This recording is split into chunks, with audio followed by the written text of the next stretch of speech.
বন্যা কবলিত বা ভাঙন ধসপ্রবণ এলাকায় বড় আকারে আড়ম্বরপূর্ণ বিজয়া সম্মেলনী না করার নির্দেশ দিয়েছেন দলনেত্রী মমতা বন্দ্যোপাধ্যায়। তৃণমূলের জেলা নেতৃত্বকে মমতা বন্দ্যোপাধ্যায়ের বিশেষ নির্দেশ পাঠানো হয়েছে বলে খবর।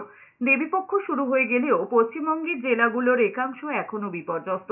এরই মধ্যে 12ই অক্টোবর বিজয়া দশমী। তারপর জেলায় জেলায় শুরু হবে তৃণমূলের বিজয়া সম্মেলনী।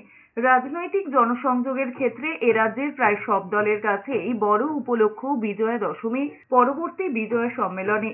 সেখানেই জেলা নেতৃত্ব কর্মীরা একসঙ্গে মিলিত হন। কিন্তু এবার পরিস্থিতি ভিন্ন।